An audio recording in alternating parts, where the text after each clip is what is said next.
Hello everyone, welcome back to mnemonics DElEd. पिछले lecture के last में हमने प्लांट सेल और एनिमल सेल का डायग्राम देखा था।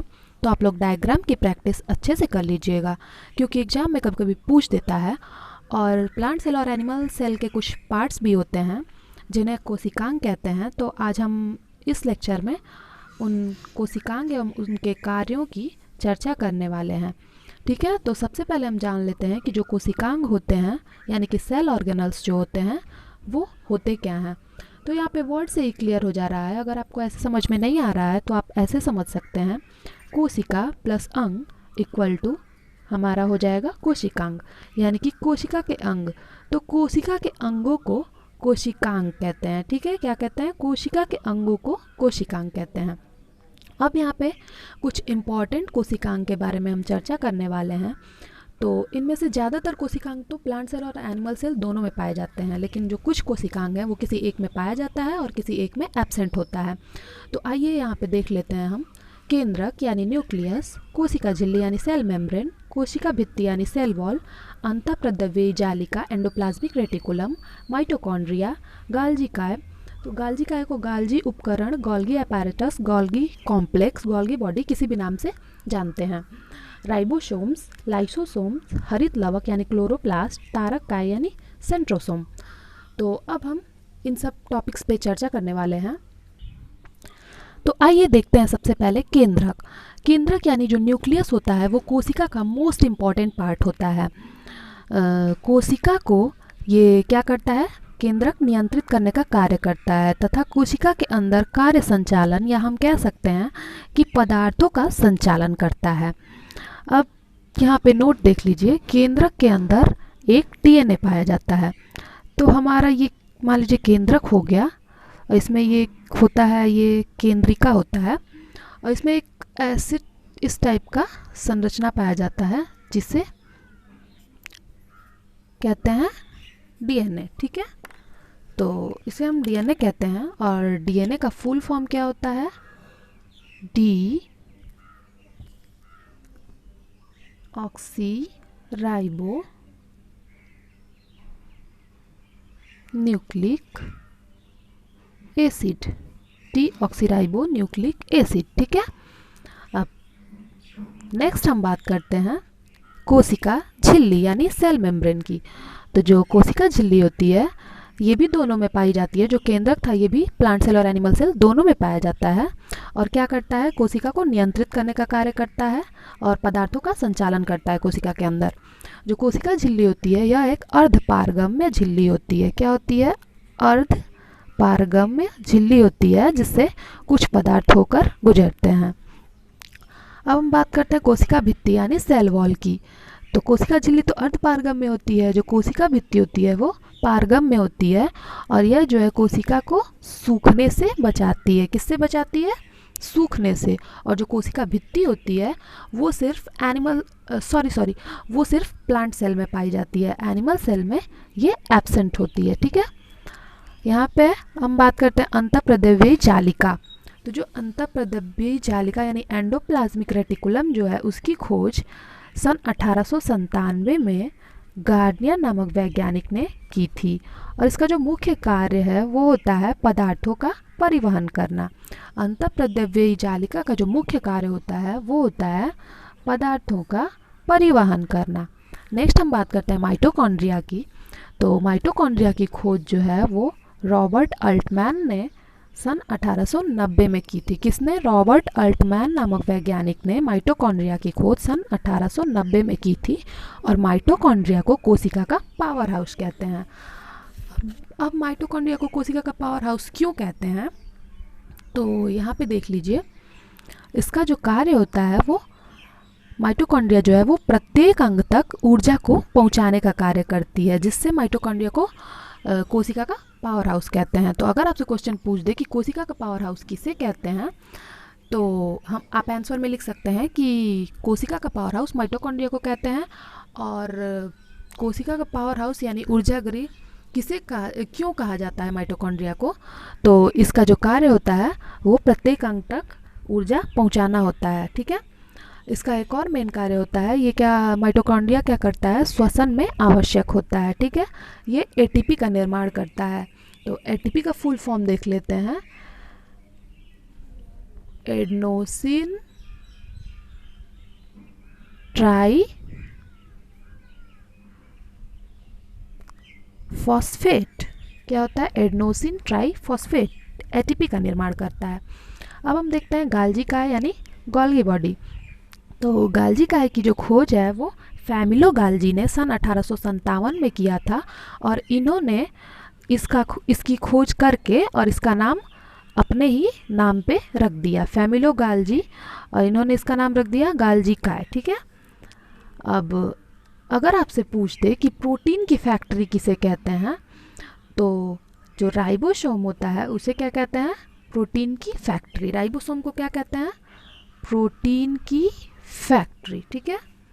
यहाँ पे है लाइसोसोम, नेक्स्ट है हमारा।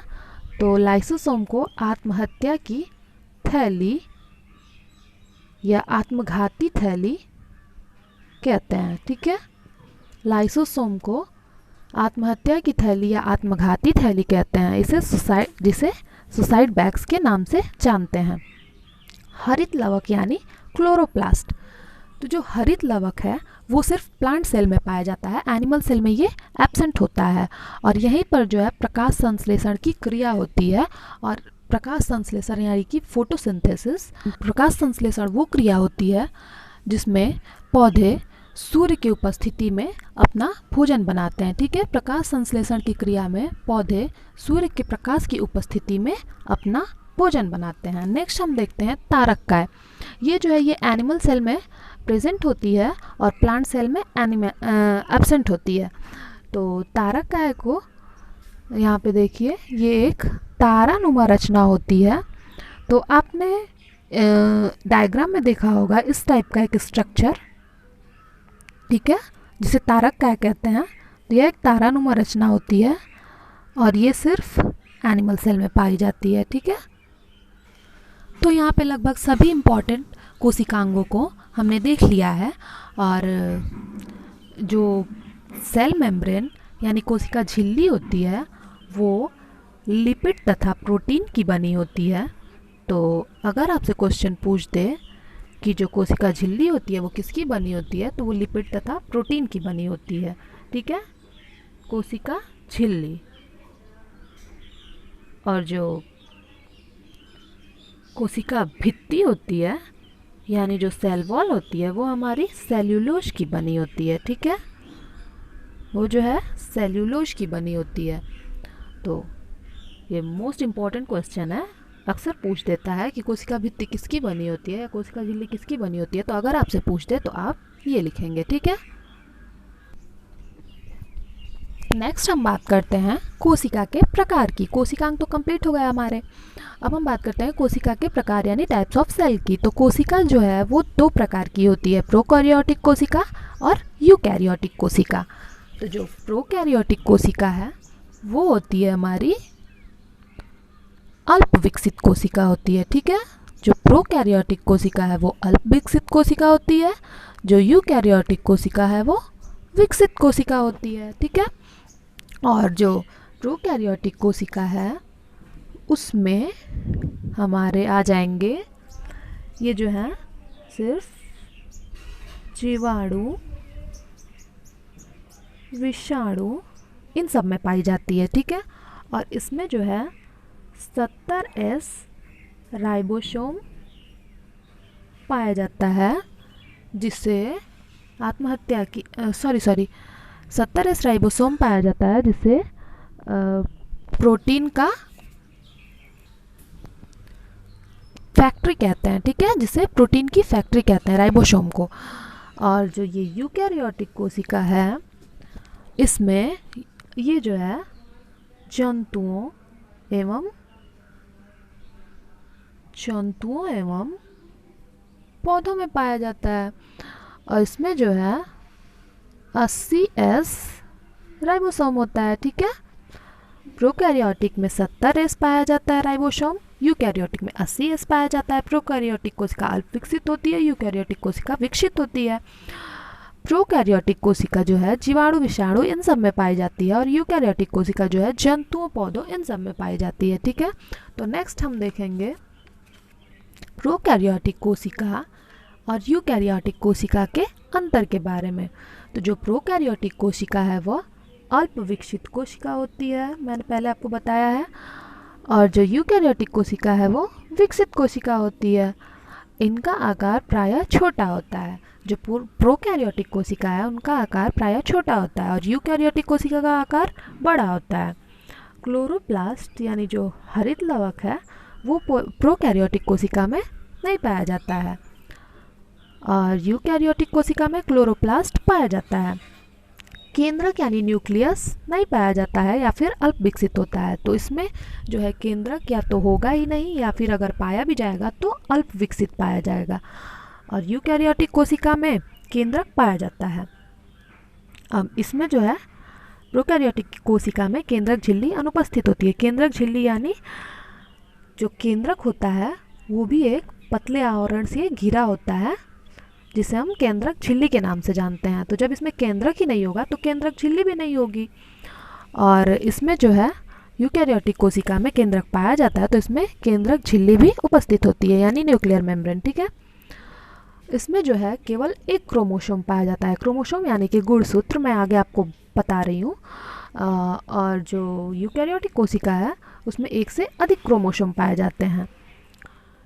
इसमें जो है प्रोकैरियोटिक कोशिका में श्वसन प्लाज्मा झिल्ली के द्वारा होती है यानी प्लाज्मा मेम्ब्रेन द्वारा होती है और यूकैरियोटिक कोशिका में श्वसन माइटोकॉन्ड्रिया द्वारा होता है। ठीक है, तो अब हम बात करते हैं क्रोमोसोम यानी गुणसूत्र की। तो ये वो आनुवांशिक पदार्थ होते हैं, क्या होते हैं? ये वो आनुवांशिक पदार्थ होते हैं जो आनुवांशिक सूचनाओं